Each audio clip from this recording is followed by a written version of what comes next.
What's up, guys, and welcome back to another episode of the Carl and Jacquice Show. I'm Carl, And I'm Jacquice. and this is Pillow Talk. And tonight we're going to be having a conversation about 2 of the 5 love languages. Well, today on our episode, we're going to zoom in on love languages. And for this evening, we're going to talk about Jacquice's favorite love languages, the best ways that Carl can show her some love in a way that she can receive it. And so we'll go to Jacquice for the first one. What is the number one way that you receive love? Acts of service. Talk. So let me ask you this: what is acts of service? What does that mean to you? Because I'm pretty sure people are thinking that could mean a lot of things. What does it mean to you? That's when you do something for me that you know will make me happy, something very specific. Not whatever you want. I mean, I would appreciate whatever you do for me, but there's certain things that you do for me that can absolutely make me ecstatic, change my whole day, change my mood, all of that. And those are the type of things that you want to engage with your spouse on as far as a love language is concerned. You want to make sure you hit those things that they really, really care about, those things that's really going to make them happy, because those are the things that's going to fill up their love tank, and they're going to be feeling all good inside and happy and pleased with you ultimately. Talk. You know? Yeah, I know. Okay, so, well, in that case, I would agree that acts of service could be a good way to fill someone's love tank, but definitely you in a very specific manner, because you do a lot of things and you are a lot of things for this family. So doing acts of service, I would feel on a psychological level, would give you like a nod to, I see you, I see what you do, I appreciate you. I agree. And this is my way of showing that appreciation, you know, because you're from the show me state and Facts. all of that. Talking just don't do it. Action gets it done. And love is an action word. So write that down. Well, let me ask you this. Because it's good to have the information, but what are you going to do with it, right? So if acts of service is the way to fill your love tank, right? What are some of the actual acts that you would like to have of service for you?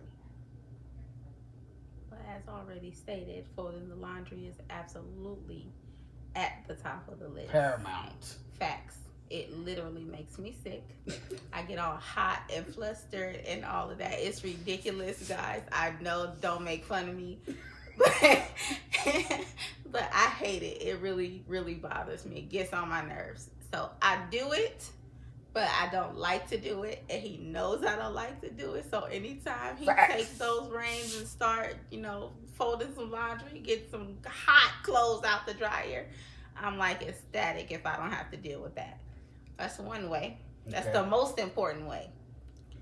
The second way is when I get off from work and my car is right outside the door and I did not put it there.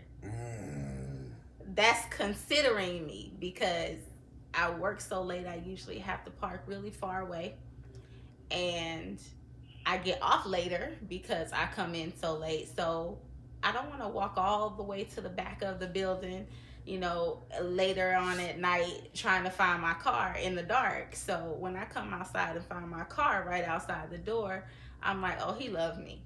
Like, he really loved me. Beautiful. And that's one of my favorite things to do. And would you say I'm pretty consistent in doing that? It's so bad that I remember in another episode we talked about expectations. Right. And, making your expectations known. I've become so accustomed to him doing that for me that when I go outside and I don't see my car, I'm disappointed. I am sad. I'm like, okay, I guess I gotta go get it. But it's nice to go out there and see that it's been moved. I really appreciate when you do that. Nice. All right. So I make sure I keep doing that. So that's easy work. Okay. So that's pretty cool. Is there any other? Because for instance, I know that you do a lot around here and always have. And so what I've been trying to do is seeing where I can get in, where can I get in and fit in. I'm sure you can remember that before, when I was around the house more often, you would come home and you would see certain things not done. And I would look at you like, what? I didn't know that these things needed to be done. And your response was like, the clothes been on the couch since last night or what have you. And I didn't even think to fold them or do whatever with them, you know? And so it's kind of like when somebody drops something on the floor or you step over something on the floor and the other person is looking at you like, you're just not going to pick that up. Right. It's right there. Right. You know? So something like that is very understandable for me, but the clothes being on the couch just wasn't triggering to me. Something needs to be done about this, or other things around the house. And so thank God I'm not like that anymore. Yes, Lord, you have been domesticated. Yes, thank you, Jesus. You gotta chill. So yes, so those things are not an opportunity for me anymore, which is cool. So me just being who I am now, I'm filling her love tank just by being what I should have always been. So that's kind of a nod to me. Like, I'm winning in that way, right? I agree. You holding it down. Oh, look at that. You holding it down. Browning points for the kid. I'm with it. So that's what we're doing. So here's the other thing. So we narrowed down a couple of very specific things, right? Folding the laundry and moving your car, right? And so I'm hoping that our viewers are having these conversations in their personal relationships to find out what are those specific things. Because if you are the partner to a acts of service person, you need to find out what those acts are so that you can facilitate. And if you can facilitate, then you're showing that person how much you love them in a very specific way, in a real way. So that's always a plus. Yeah, you want to be efficient. You want to, actually, it's great that you're meeting their love language by providing some sort of act of service, because that shows that you are at least in tune with what that is. But if you know specifically what they like for you to do for them, and you do that, they're going to be overflowing. Huge. Overflowing. It's so stupid and silly, okay, that I don't like to fold laundry and I like for him to move my car. But it means everything to me because I don't like to do it. So when he does it for me, it means so much to me. That'll mean more to me than him making me coffee or bringing me coffee, even if it's my favorite coffee. Those two things will mean more to me than that. So it is important to know specifically what those things are that, will overfill or fill your spouse's love tank.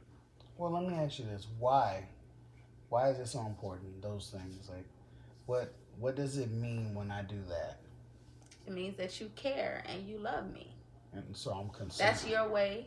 To me, that's your way of showing me that you love me and that you care about me and you're concerned about what I'm concerned about, that you're paying attention. Because if I tell you what I need and you still don't do it, what does that make you? Definitely not concerned about your concerns. That part. Which, if you proclaim to love me, you should be concerned about what concerns me. You should be concerned about what's going to make me happy. That is literally part of the job description. I mean, I hate to call a relationship a job description or a job, but it's a part of your characteristics to be in a relationship with somebody. Like, you should absolutely love them and you should absolutely show them that you love them, and you should know how to do that.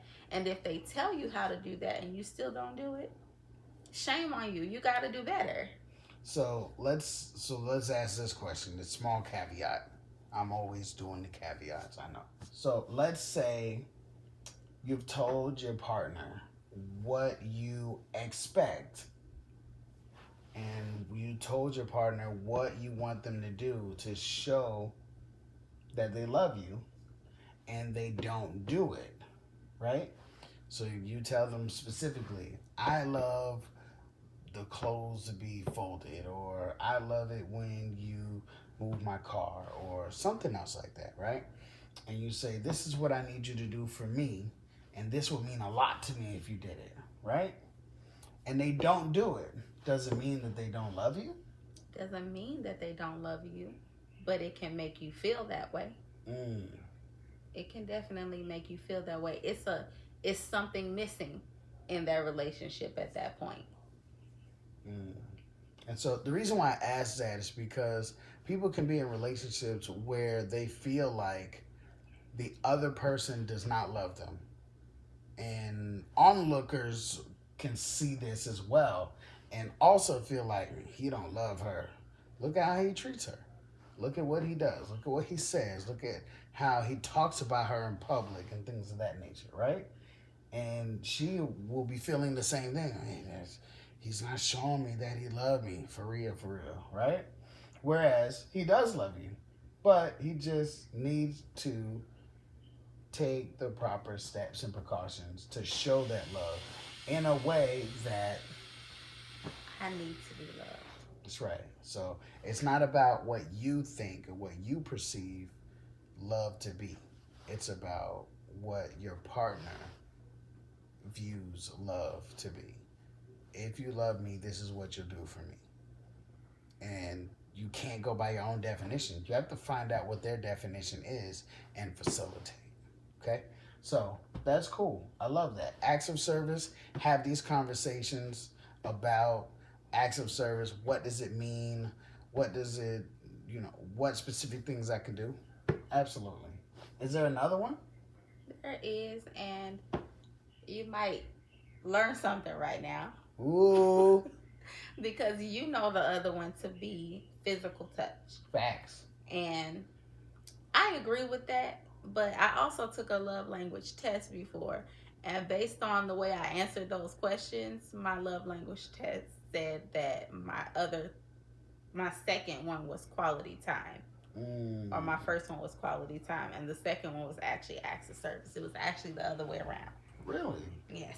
On the test. Right. But I've taken a couple different tests, and I guess it depends on what the questions are on how that thing turns out. But and what mood you're in, too, or what you just finished experiencing, what kind of situation you're in at the moment.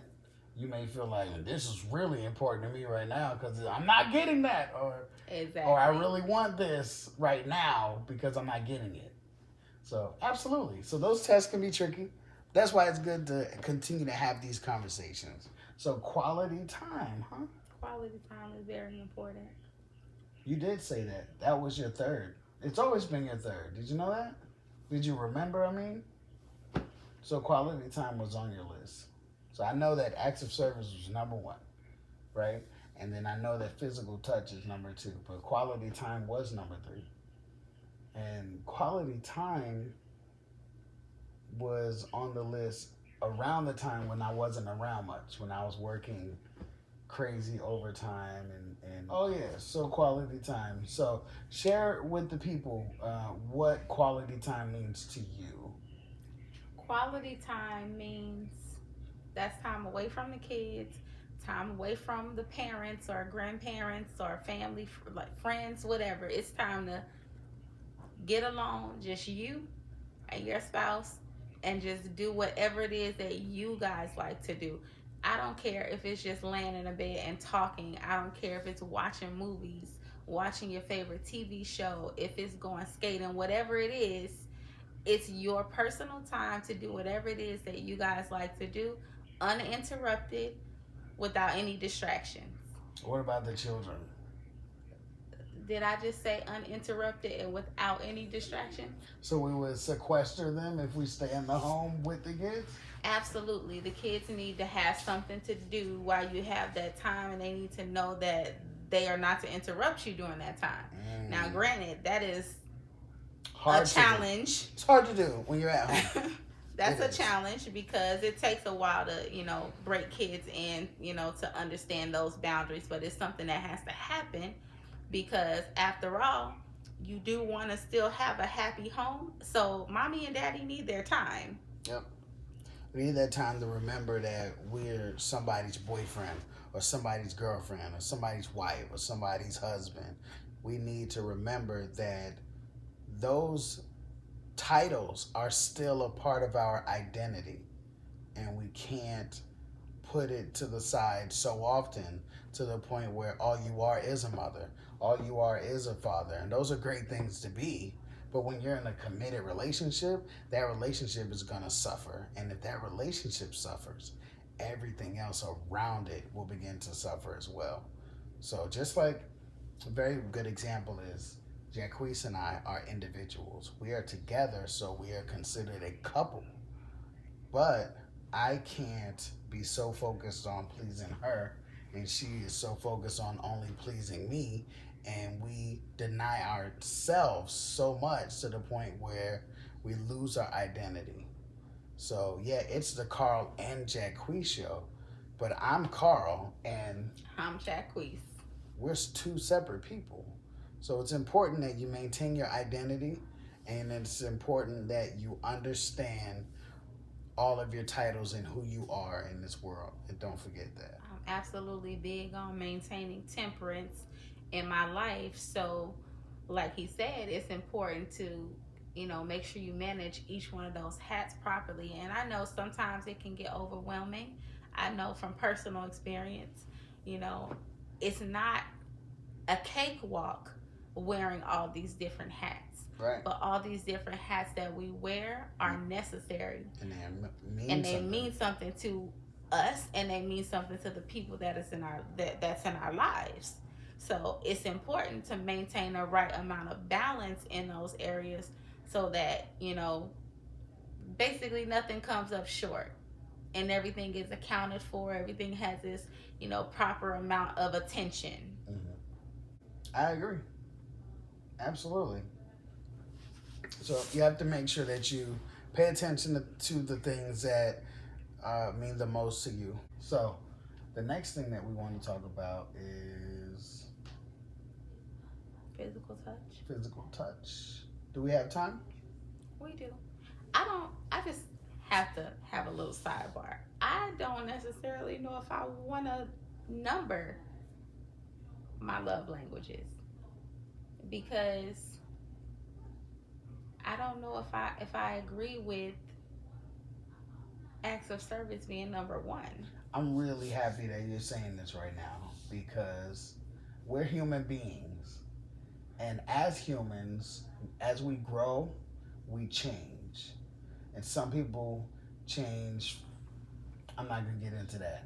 As we grow and as we come more and more into ourselves, we change.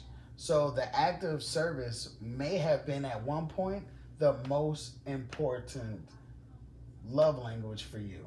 It may have been the number one way for me to show you love and to feel your love, Tanya, show you or let you feel loved, right? But then now things have changed. We've both grown. We've both changed and moved into a different area. So now acts of service may not do it for you as well as quality time. That's true. Because, that makes a lot of sense. Yeah. I'm just, as you're talking, I'm reflecting on my life. And that makes a lot of sense. I have gone through a lot of changes. I can definitely see why acts of service would have been so important to me before. Mm-hmm. Because like you said, well, you didn't say this, but I was at home with the kids. Right. So I was doing a lot, and then I went back to work and I was still doing a lot. Right. It wasn't until you started doing more at home that acts of service became less and less important to me. And now it's to the point where you do more here and I'm at work. You know what I mean? Like those roles have kind of reversed a little bit. So now, because I'm going in later and coming home later, you're here more. You're, dealing with the kids in the evening, dealing with homework and this lesson and that program and all these different things. Cooking. All of that. Cooking, yes, all of that. Your mom's jobs are hard out here. Okay? Yeah, so I would say quality time is more important to me now. Wow. Is that because you want to spend time with me? It is. Is it? Carl, why don't you tell them where they can follow us? Well, you can follow us at Carl and Jacquice on Twitter. Also, you can find us on Facebook and Instagram and YouTube at the Carl and Jacquice Show. And of course, you can text us at 352-577-CARL. And don't forget, guys, remember to like, comment, and subscribe. We definitely want to get your feedback and know how you feel about the show. We definitely want you to engage with us. For sure. And of course, share. Remember, guys, God loves you, so love yourselves first so that you can effectively love someone else. Be blessed. Enjoy yourselves.